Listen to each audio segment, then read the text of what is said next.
My name is Jessie, and I work for the Addison County Solid Waste Management District as the Public Outreach Coordinator.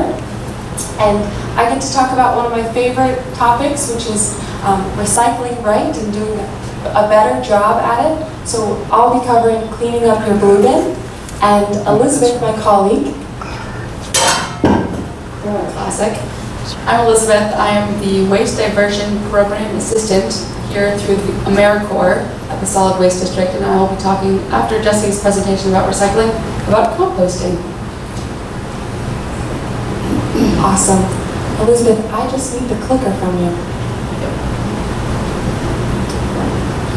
Okay. If you're not familiar with this type of graphic, this is just a picture of recyclables in bales, and when they're baled like this, they can be sold. So it's mandatory to recycle in Vermont, which is kind of neat and interesting. This came into effect in 2015, and it banned paper, plastic, metal, and glass from going in your trash and ultimately going to the landfill in Vermont.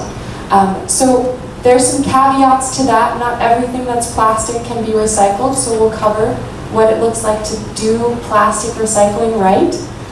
But what we've got here is newspapers, mixed paper, so printer paper, cardboard, plastic rigid containers and plastic packaging, as well as metal cans, lids, pie trays, aluminum foil, and glass bottles and jars are all mandatory to go in your blue bin, which is your recycling bin. And hopefully you're familiar with that blue bin. So the catch is that they've all got to be clean, and they've got to all be empty and dry. So it's okay if there's a little bit of peanut butter still left on the container and it makes it a little foggy, but as best as you can to make sure there's no globs is what you're aiming for. And then wet recycling isn't very valuable. Wet paper just is hard to sort when it gets to the sorting facility. So you want to aim for as dry as possible. So this is a look at where our recyclables go. They go to a materials recovery facility, which we call a MRF, so an MRF, a MRF. And there's a couple things in play to make recycling happen. So they do literally have people, it's their job to stand against a conveyor belt and look at what's coming down the line and pick out contaminants. And so she's holding a plastic bag because you don't want to put plastic bags in your blue bin. And then here, also happening after going down the conveyor belt is recycling is going onto machinery. This is what they call a star disc screen, and it helps jostle jugs and plastic containers in one direction, and the paper slides up, and that's one of the basic sorting processes. And small things can fall through the cracks, so we'll cover how to recycle right so that you're getting more through this process. And then the third part of a MRF is that they make bales and they sell them on the open market to companies who want to use the plastic and the paper as a raw feedstock. So before we continue on, just to let you know where we're headed, one of the biggest things they see is a lot of us, I'm guilty of it, I wishfully recycle. I'll put something in my blue bin that I don't know if it can be recycled, and I'll hope that they can recycle it. And they're going to pick it out, and it's going to cost them time and money because it's actually contamination to them. So kind of one of the funny thoughts is if you ever thought your Keurig was recyclable, it's not. You wouldn't want to put that in your blue bin, but people do. And then, so the next couple slides are going to be slides about what you can't recycle, what doesn't go in your blue bin, and then we'll round it off with some items you might not have thought were recyclable, but actually are. So styrofoam is a big no. You don't want to put any of the food takeout containers that come in styrofoam or the plastic coffee cups that are styrofoam into your recycling. They require special machinery that our MRFs in Vermont don't have, and you need a critical mass of this stuff. Because it's expanded polystyrene, means it's got air blown into it and it's got a lot less plastic in it. Instead, if you have the packaging peanuts, you can bring those back to FedEx or UPS and they'll reuse them.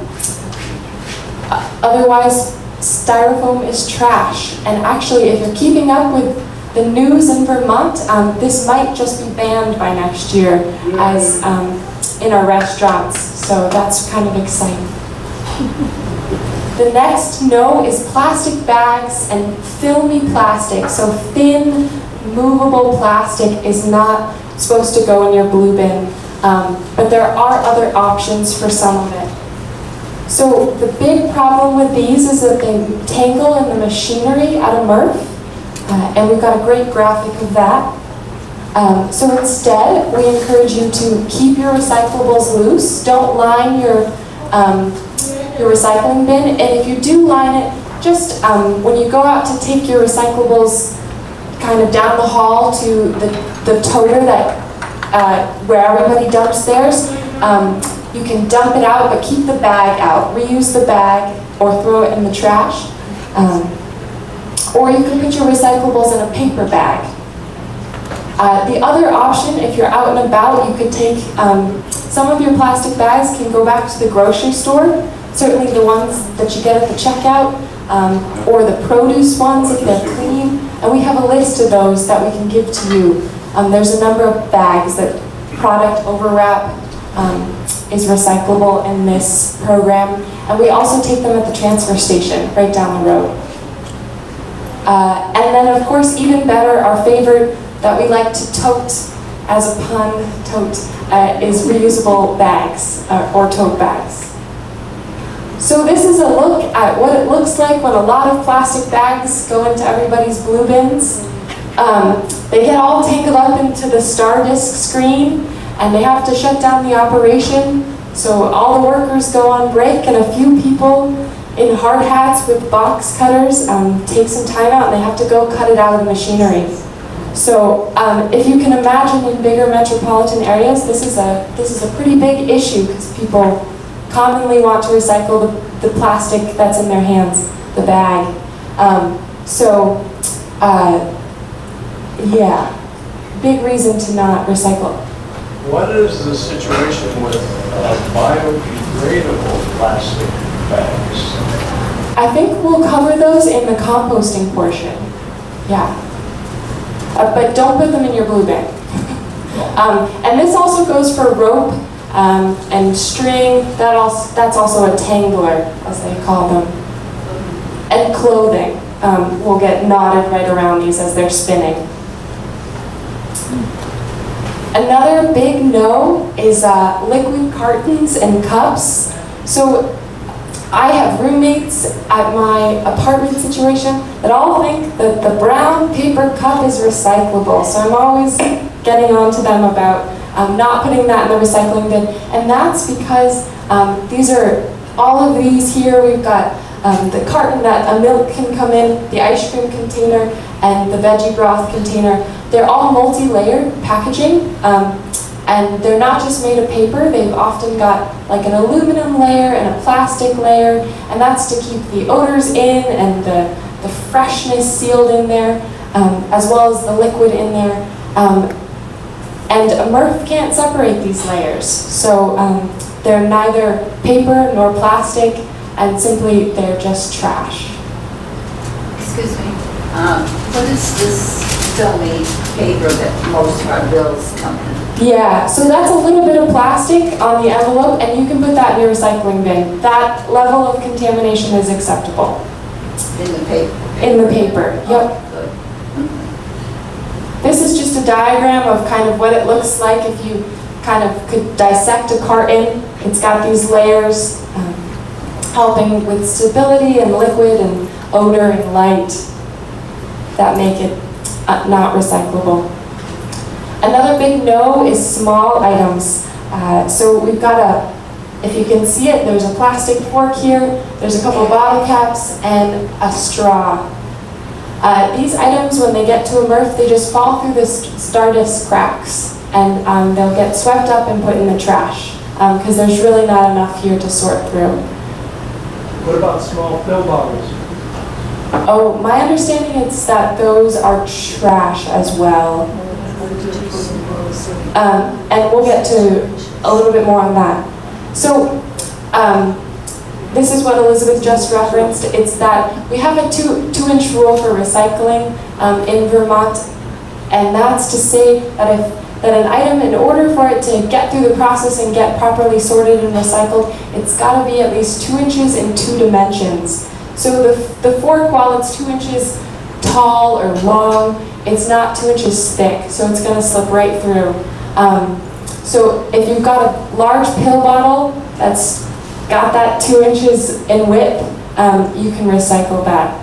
But 2 inches, 2 dimensions. There's also a 2 feet by 2 feet limit. So anything that's bigger than 2 feet in 2 dimensions is also not recyclable through a MRF. The other thing that you might have, I used to remember the days when they said, take your bottle caps off your bottle because they're a different type of plastic than the bottle itself, and the caps go in the trash and you can put the plastic bottle in the recycling. Now they say keep the tops on. They like that plastic. So that's a good tip to remember if you want to get more recycled. And then finally, aluminum foil. If it goes in flat in your recycling bin, it's going to go through the process like paper, and it's going to contaminate the paper stream. So they ask that you save up your aluminum till you have it in a 2-inch ball. So you could take all your yogurt lids and wrap them up in a bigger piece of foil that you baked with to get them recycled. But clean and dry, Elizabeth's telling me. Excuse me, are those yogurt lids actually all aluminum, or are they layered? That's a great question that I don't know the answer to. Hard to tell, actually. They are funky, for sure. If you're not sure for anything, it should go in your trash. Yeah. Sure, yeah. Oh, I'm sorry, but another question I had was, I seem to remember that some of the instructions said don't include caps when you're recycling on bottles. That, I think, was the old mantra, and now they say you can, they're a different type of plastic generally than the bottle itself, but you can attach it back to the plastic bottle and it will be recycled. So that's a general thing now. Yeah, it's a general yes. If you, That has changed. That has changed, you're correct. yeah. So I think last but not least is durable plastic. This MRF that all our recycling goes to is really set up to handle packaging and not necessarily these big items like a sled or these mixed items where this toy probably has a metal axle. Likewise, these have rubber handles. These are just too big. They're over 2 feet and they're what we call rigid plastic. So there's a wide variety of these products. It can be different plastics bonded together. So the takeaways here are, if you have a 5-gallon pail, that you can put in your blue bin. You'll just want to take the metal handle off. But if you have more specific questions about any of this, you can contact us. But for the most part, this stuff is all a no. So now for some positive news. You can recycle frozen food boxes and pizza boxes. We get a lot of questions about this. So if you can see this is about as much grease as can be on your pizza box, so that it still can be recyclable. If you get too much more saturation, you will want to rip it off and put the saturated part in the trash, or better yet, when you folks start composting, it can go into your compost. So basically, a little stuck on food, a little grease is okay. Or no stuck on food, but a little grease is okay. And then frozen food boxes, excluding ice cream cartons, are recyclable. And so that's just to say that this isn't a mixed paperboard, it's simply cardboard. The food often comes wrapped in plastic, so this is a good item to recycle, the outer part. And our motto down at the transfer station is, if in doubt, keep it out. And that goes for all sorts of types of recycling. So if you have questions, you're welcome to always call us or send us an email, and we'd love to answer those. And I'm going to pass it off to Elizabeth.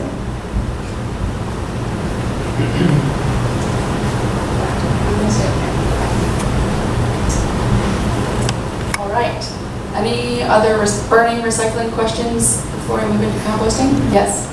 I'm a little unclear about the styrofoam. You said something changes next year in the law? Yeah. So a bill was just passed that will ban styrofoam takeout food containers, potentially.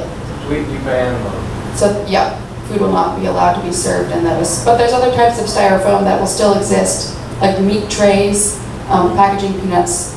Yeah, these lids that you put on coffee cups, they're dense, so they're not like styrofoam, but they're Yep. polystyrene. The lids, those are okay, because they're not foam. Because That's there's acceptable for recycling. correct. So styrofoam is just, this is getting really technical, but it's expanded polystyrene, which means it's foam. And the lids that even have the number 6 on them, those are also the same type of plastic, polystyrene, but it's plastic and not a foam. So that part, because it's 2 inches by 2 inches, the top of your coffee cup could be recycled. Yeah. Yeah. But then if it's a paper cup or a styrofoam cup that the coffee is in, that is not recyclable. Right. Yeah. Well, we produce a lot of those lids here. Yeah. So those, when they're clean and dry, can go in your blue bin. Great. Let's jump into composting. So we're going to talk about why you should even bother keeping food scraps out of your trash, what composting is, what should go into a compost system, how to manage a compost system, and troubleshoot in case you've run across any issues, other options that you have, and then the uses and benefits of compost. So there are several reasons to keep food scraps out of your trash, and probably many of you remember a time that we didn't throw everything in our trash. So in 2012, Vermont passed the Universal Recycling Law. Jesse referenced the part that bans blue bin recyclables from the trash. It also will ban food scraps from the trash starting next summer. No matter how many food scraps or how much you make per week, you're not going to be allowed to put it in the trash. Already, schools and businesses that produce a certain amount per week are required to keep it out of the trash and send it for composting or digestion. So we're working on building up the infrastructure to make it accessible for everybody to be able to do that. The reason we want to keep food scraps out of the trash is to save space in our landfill. We have just the one landfill in Coventry currently operating. And when food scraps, which are wet and heavy and have a lot of nitrogen and carbon, they go to the landfill, they're getting all smushed down and there's no air in there for them to decompose properly. So they're decomposing what's called anaerobically, without air, without oxygen, which produces methane, which is a greenhouse gas that actually is stronger than carbon dioxide for global warming. And they also, the liquid from the food scraps helps contribute to leachate, which needs to be captured out of the landfill to prevent pollution. And the other reason is that the food scraps contain nutrients and organic matter and minerals that are good for us, and we want to be able to keep them local to use them in our gardens and our soil. Depending on how your trash or gardening works, you could potentially save money, so you don't have to pay as much for trash. This goes more for folks who are using our town drop-offs, who bring a bag to the drop-off every week, but now if you don't have smelly, wet, and heavy food scraps in there, you don't have to go as often, so you could save money that way. And you can also use it as a garden amendment, so instead of buying potting soil or compost or fertilizer, you can use compost you make yourself. So composting is managing the natural process of decomposition. It's going to happen whether you do anything or not, but what we're going to do is talk about balancing the recipe and the conditions to make it happen in the best way possible, so it's not smelling and it happens as quickly as we can make it happen to make something that's useful for you. And compost itself is the decayed organic matter or humus that contains all the nutrients and minerals, as well as a whole bunch of really great microorganisms, bacteria and fungi.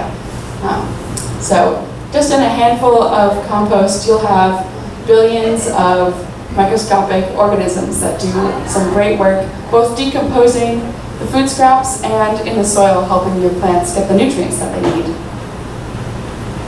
So these are some things you might see with your bare naked eye without a microscope in an active compost pile.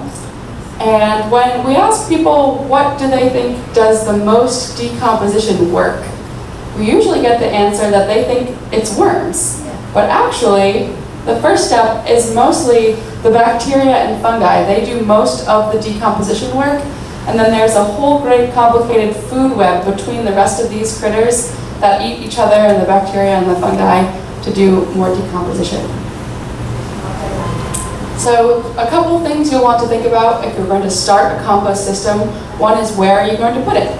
You want it to be a level area and well drained, and most importantly, really accessible, because if you're generating food scraps from cooking or eating, you're going to need to go empty your container pretty often into your compost bin. Speaking of containers, there's lots of different options for how to contain your pile. And in fact, you don't actually need a container, but it's very helpful for getting started. And then we also have an ingredient called browns. That's not your food scraps, and you'll want to have a place to store those, and we'll talk about what browns are later. So we were at food scraps. So you will probably have food scraps that you're generating from leftovers and potentially cooking. And then you'll also need browns, which we're going to get into. So starting with the location, sun or shade does not matter. Some people's compost piles heat up, and that's great, but they don't need to. And in fact, the heating process is not happening from the sun, it's actually happening from the microorganisms. Again, you want it to be in a well-drained area. At the bottom left, we have a picture of a really wet spot in someone's yard, which would not be ideal, because your compost pile will be like a sponge that would soak up all that moisture. And your microorganisms need to breathe and not be drowning. So how far from your house or your garden? You want to think about, or wherever your residence is, how often you're going to be going there to bring your food scraps, as opposed to how often you're going to be harvesting it. Most people get compost out of their bin every 6 months to a year, versus going out every week or multiple times a week to drop off their food scraps. So generally people will want it to be closer to their kitchen than their garden. And then where will you store your browns? What works really well for a lot of people is just a trash can with a lid to keep things like leaves and straw dry. So lots of options for bins, and actually you can see in the top left, we have a pile that's not a bin at all. The only problem with this is that you can see some food scraps from the outside, and you actually want your food scraps to be completely covered with browns. So that should look just like a pile of dried grass clippings without any banana peels or pumpkins poking out. But you can do it without a bin. So the middle picture on the top is the soil saver bin that we sell at the transfer station at cost. It's a good gateway system for getting started. It doesn't have a bottom, it has 4 walls and a lid just to keep things contained. And like we said, composting will happen whether you do anything to it or not. So your bin is basically just for you to kind of keep it tidy. We have some people give food scraps to their chickens, or let their chickens have access to their compost pile, and they'll pick out lots of yummy things, and then the chicken manure is just fine for the compost pile too. You can make one yourself out of pallets or wire mesh. So you can get really fancy or really plain. Some people also use what are called tumblers, and they are really easy to turn, but they can sometimes be too small for all of the ingredients that you need. And they're also not generally in contact with the soil, so it's useful to put in a shovel full of finished compost or decomposing leaves or some really rich garden soil to kind of jumpstart it and inoculate it with those microorganisms that are going to do the decomposition. So, compost ingredients, pretty important stuff. You probably already have the stuff that we call greens on the left. Those are things like your veggie food scraps, eggshells, fresh leaves and grass and garden clippings. When they're green, those are called greens. Tea and tea bags, coffee grounds and filters, and Bread is generally okay, pasta, things without too much oil or fat on them. And so, not everything that's in the greens list is actually the color green, but we call it green as a shorthand for saying that it's rich in nitrogen. And then your browns are things that are dry and crumbly usually, and Jesse can start passing out our examples of browns. So dead and dry leaves work really well. Wood chips and wood shavings you can get wood shavings at Agway, that's sold as animal bedding. Those work really well. Straw and hay, small sticks, newspaper and cardboard. You can use your toilet paper tubes and your egg cartons. Those are all sources of carbon, and that's why we call them browns. Again, they're not all the color brown, but you definitely need some of each of these, and we'll talk about balancing the recipe. But first, we're going to emphasize that you really need browns to make this a pleasant process. If you don't have enough browns, your compost pile will stink. And that's what my family's compost pile smells like, because we don't have enough browns. And it makes it really unpleasant to go out and drop off your food scraps. It'll still eventually break down, but the microorganisms that you want to encourage need a balanced diet of both browns and greens. And the ones that can eat just the greens without any browns are the ones that make really smelly gases. So think about where your sources of browns of carbon might be that you already have and what you might need to go out and obtain, like if you need to buy a bale of straw or a bale of wood shavings.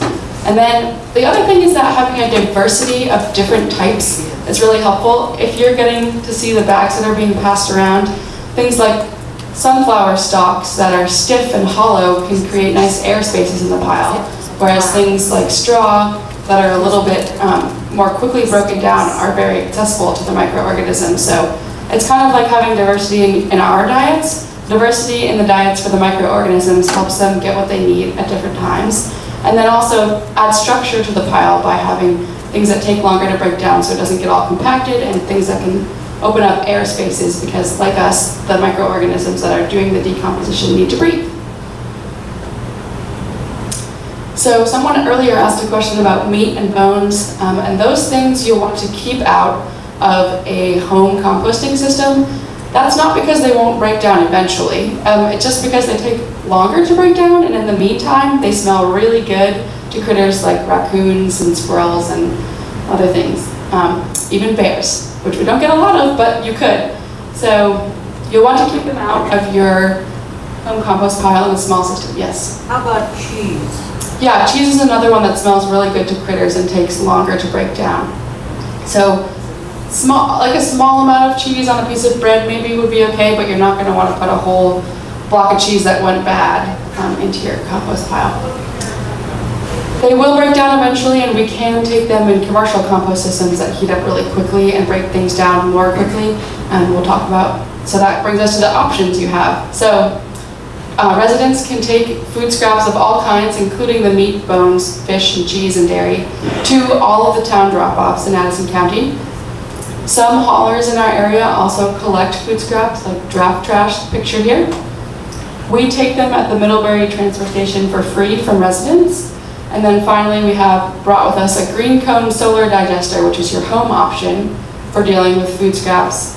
And then the law that I referenced earlier, that the universal recycling law that bans food scraps from the landfill, allows for people who are composting at home to put their meat and bones in the trash if they're already composting at home. The law does not require you to have two different systems for dealing with those different types of food scraps, but we have lots of options, so we encourage you to not put them in the trash and to use the other options. And one tip is that if you're not producing a whole lot, a cheese rind here and there, some bones, what a lot of people do is keep them in their freezer until they have enough to make it worth making a trip to wherever you're going to get rid of them. And we'll talk about how the green cone works at the end of the presentation. So building your compost pile, something we really recommend if you are making a bin yourself or using a soil saver, is to line the bottom with hardware cloth. It's wire mesh that has holes of about ½ inch. That keeps things like rodents from digging up underneath it and coming in to eat the food scraps. And then you'll want to add a layer of coarse browns, so like wood chips or stocky things from a garden. Sunflower stalks work really well. And that just gives some structure and air spaces at the bottom so that air can come up from underneath when you start adding stuff on top. And then your general process from there will be to add your food scraps or your fresh grass clippings, and whatever your source of greens is, followed by a layer of browns. So this picture isn't really to scale as far as the recipe quantities, but it does depict that every time you add greens, you want to end by adding browns. So it's kind of like making lasagna, but you always want to make sure there's nice browns on top. So surround with browns so that you can remember. You don't want food scraps to be visible from the outsides or the bottom or the top, even if there's walls to your bin, or the ground. So you just want everything to be encased in browns. And that is a natural biofilter that keeps the odors down and keeps critters from being interested. Things like flies, which are not bad for your compost pile, they're just unpleasant for you. They don't want to lay their eggs on the dry browns. They want to lay them on food scraps that are things that their little babies can eat. So you're really doing yourself and your compost pile a favor by covering with browns every time. So again, that's important for keeping your whatever you're using as your browns accessible, say in a trash can right next to it or in another soil saver, so that every time you come out with your food scraps, you can scoop on some browns. So this is the part that we would like you to take away. If there's one thing you remember from this whole presentation, you can burn this slide into your brain. It's a lot more than you maybe thought that you needed. So 1 part greens to 3 parts brown. And that sounds like a whole lot, but by weight, things like dry leaves and straw are actually much lighter. So it's pretty much 1-to-1 by weight, but by volume, it's about 1 to 3. So that gets the perfect recipe for your microorganisms. It balances the carbon and nitrogen into a diet that they really thrive on. And that will decompose without odors. So there's lots of ways of managing compost piles, and you may have heard of things called hot composting, which is a little bit more labor intensive and can be really scientific if you want it to be. But most people at home just do what we call cool composting, and that's cool. So cool composting is a pretty slow process. It takes about 9 months to a year to get finished compost, but there's very little work involved in managing the pile over time. You don't need to turn it at all if you don't want to. You don't need to take the temperature, but the one thing to know is that if you put in things from a garden that have like a plant that was diseased or a weed that has gone to seed, those seeds and the pathogens are not going to be killed by the compost process in a cool compost pile. So you'd want to be aware that if you were going to add that compost back to a garden, you could be introducing those things. And that's another reason to keep meat and cheese out, because it's not going to kill the pathogens from those things either. Hot composting, which you may have heard of, and that's what happens to the food scraps that you drop off at the town drop-offs or the transfer station, or that haulers pick up. In the county, they go to Vermont Natural Ag Products that makes Moodoo, and they also compost our food scraps in really big piles that heat up very quickly and break down the meat and bones very quickly. And they have to measure the temperature and turn it according to how the temperature changes over time. And that process does kill weed seeds and pathogens, and that's why we can accept things like meat and bones in those. So managing your pile doesn't need to be a whole lot of work, but these are some things to think about. You want, your microorganisms need to breathe, so having aeration is helpful, and the main way to make sure that there's air in there is to have a diversity of browns that have different shapes and sizes and kind of make pore and air spaces. Or you can also turn your pile occasionally, or kind of just poke it around with a shovel or a pitchfork to break up any clumps of things like leaves that have kind of packed together and aren't letting air or water through. An ideal moisture content level for a compost pile is about as moist as a wrung-out sponge. So in a spring like this, a lot of compost piles that don't have a lid are really wet right now, and so that'll just take a little bit longer to break down because the microorganisms are too wet and they're not getting quite enough air. So having a lid can be helpful to manage the moisture content, but you really don't need to be scientific about it. It'll still break down whether it's too wet or too dry. It'll eventually balance out. And then optionally, you can turn your pile. No more than really every 2 to 4 weeks is very helpful for a cool compost pile. But what it does, it just mixes everything together to make it all homogeneous, all the same throughout. And then the things will be the whole pile will be finished at closer to the same time, as opposed to if you don't turn your pile at all, whatever you added first will be done first, and then the stuff that you've been adding to most recently will take longer, and so the stuff that you want to harvest will be at the bottom. If you want to turn your pile and mix it together, you could have it all be done around the same time, but it'll still take several months. And then also managing your pile is discouraging wildlife, so that's keeping out things like meat and bones. That's having your hardware cloth down at the bottom and covering with browns every time so that there aren't odors that smell really good to critters. So here's the troubleshooting slide, and it'll become really clear really quickly how to solve a lot of problems with composting. So if it stinks, your solution is to add browns and turn it. So anything that's fresh, if it's kind of buried under older stuff, it won't smell as much. So you don't want your compost pile to look like this, which has a bunch of exposed food scraps on the top. You'll want to cover that up with browns pretty much immediately. If it's really wet, you can also add browns because those are generally dry and will absorb some of the moisture. If it's made of only greens, it's probably already really wet and stinky, so you'll want to add browns, and that'll balance out your recipe. The carbon and nitrogen, so the microorganisms can get back on track. We want to encourage the population of organisms that are eating browns and doing aerobic decomposition with air so it doesn't smell, as opposed to the anaerobic ones that do break down things without browns and without air, and those smell really bad. And then if it's attracting animals, it's probably because it's made of only greens and it's really wet and it stinks. So if you add browns, it won't smell and it won't be attracting animals anymore. And then you'll also want to make sure that there's no meat and cheese or bones in there, or fish. So we do get questions about bears. Bears have found compost piles before. What we do here is that most of the time bears aren't attracted by the compost pile, but they're already in a neighborhood because of bird feeders or trash cans that were left out. So then once they're in the neighborhood, they're looking around for other easy options and might be curious in a compost pile. So your best bet is to make sure your bird feeders are down in the spring and your trash is really secure. And ideally there's no food in your trash because you're composting it. And then bears are less likely to be interested. But if you did have a problem with a bear, we have drop-off options for food scraps, so you could stop for a little bit until the bear moves on, stop adding fresh stuff. Make sure you cap it with browns so that there's nothing smelly left. Drop off your food scraps, say at the transfer station or a town drop-off for a little bit, and then start back up. To make collecting your food scraps a little bit easier, you can keep your food scraps in the fridge or freezer in the summer if it's starting to smell more quickly than you have time or energy to take it out. And then you'll also, in your outdoor compost pile, want to cap it with plenty of browns, and that again will keep the odors down, because in the summer when it's warmer, the decomposition will really speed up, and if you don't add browns right away, it'll start to smell more quickly. You can turn your pile if you want to homogenize it in the spring and summer when it's warm. That's when most of the decomposition is happening, so that's a good time to do that.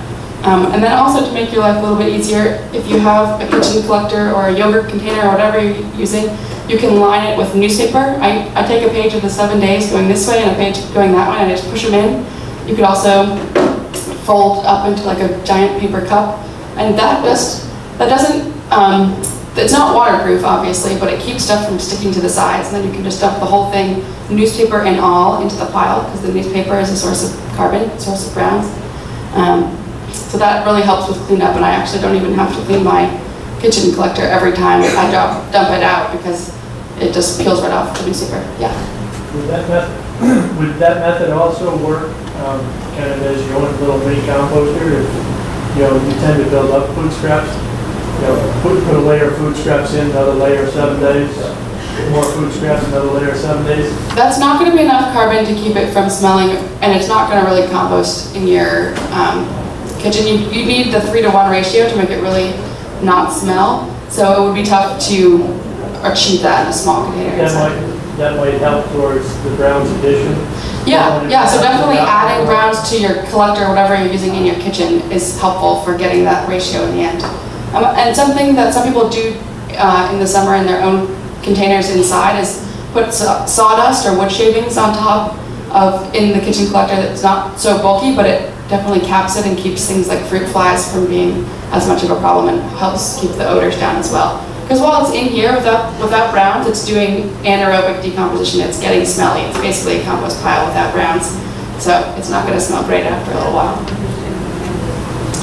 In the winter, you can keep composting. A couple tips to keep you going would be to start with an empty bin, because in the winter, it's going to freeze solid and it's not going to shrink down like it is in the summer while it's decomposing.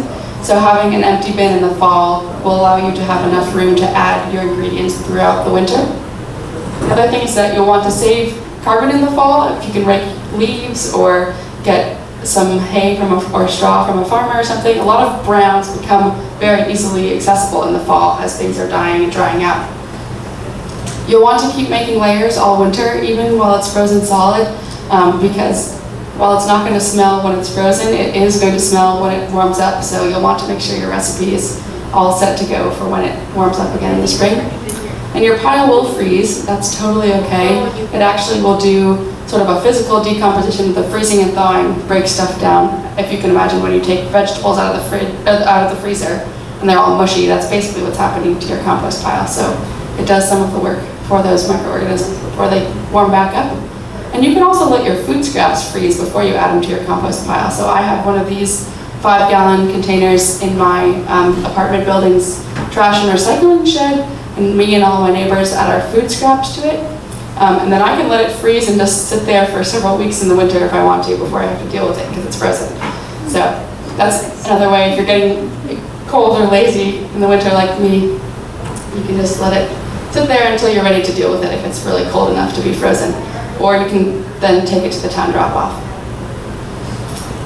So it would take about a year to get finished compost from the bottom of a pile that didn't get turned at all. And you'll know it's finished because it'll be really dark brown and crumbly, kind of like yummy chocolate cake.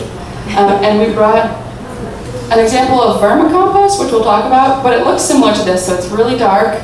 It should be pretty moist and crumbly. You want to pass it around? That. Yeah. Okay. So that's not from a compost pile, it's from a worm composting system, which we'll talk about in a minute, but it looks very similar.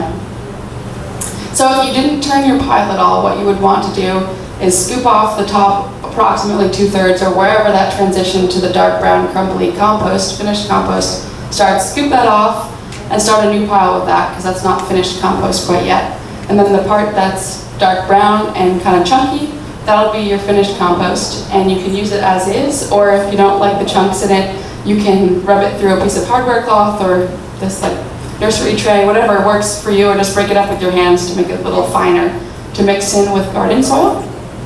And you might notice something like an avocado pit or a big thick broccoli stem or something, some eggshells that weren't quite crushed up that didn't decompose with the rest of it, and that's totally fine. You can just throw those back into your next pile. So you have a couple other options other than composting to manage your food scraps if you like. Worm composting can be done inside. We do it at our office. It's really quiet, doesn't take up very much space. So it's basically these red wiggler worms are eating your food scraps, and then what they poop out are called worm castings, which is much nicer to say. So it's not the same process as composting, but it's a similar product. It doesn't take up very much space. You can do it inside, and the worm castings have all those nutrients in them, just like the food scraps did or regular compost would. And so the way this system works is you add food and then you add shredded newspaper and spritz it with a little bit of water so it's all moist. And then you put the lid of your bin or whatever you're using back on because they like to be in the dark and moist. And they do well at room temperature. You don't want to get them too cold or too hot. And then the green cone solar digester is your option for all your food scraps, including meat and bones, cheese and dairy, fish, all that stuff can be handled in a green cone, but it does not produce finished compost. It basically breaks it down and disperses it into the soil without producing really anything that's super useful to you. And the way that it works is that this green cone has 2 walls of plastic, the green one that you can see, and then there's an inner wall that traps the heat from the sun, that speeds up decomposition. And Jesse, if you could just hold it up, there's a basket at the bottom that gets buried up to the first inch or 2 of the green cone itself, and then the microorganisms and stuff can crawl in through those holes and then disperse the organic matter and nutrients out into the soil. So it needs to be in well-drained soil.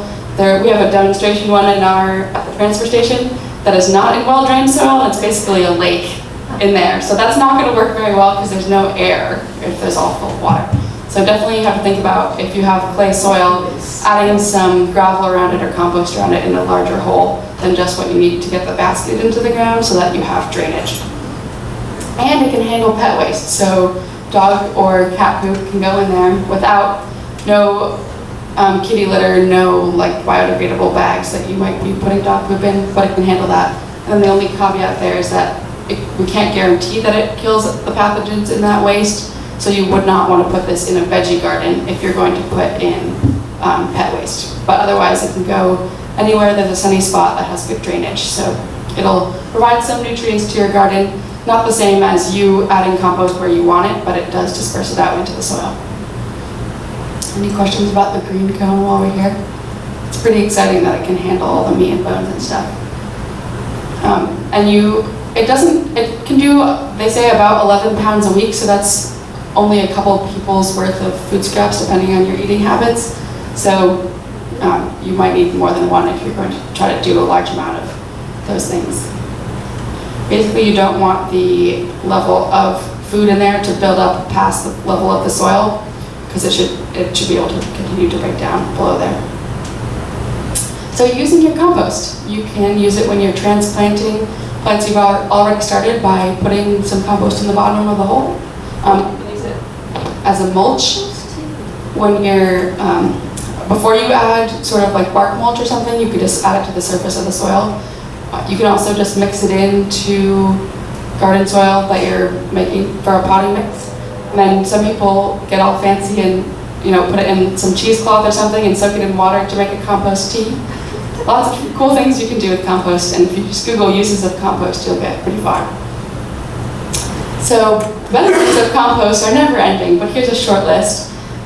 It provides really beneficial microorganisms that are essential for cycling nutrients to make the things like the calcium and iron and things in the soil that are not organic available to the plants. So there's a nice symbiotic relationship there. Compost is also full of organic matter, which holds on to water like a sponge. So it helps retain water in dry times and also helps soak up water in wet times. It's very plant available because of the microorganisms, and it also slowly releases nutrients over time, as opposed to just adding something like Miracle-Gro that kind of shocks it all at once. And then it has a high diversity of nutrients, not just the nitrogen, phosphorus, and potassium, but also all of the micronutrients and minerals that were in the food that you were eating to begin with. And then organic matter helps reduce runoff and erosion and nutrient pollution by holding the soil together and keeping those things around the roots of plants. So that's all we've got about composting. Do we have any questions?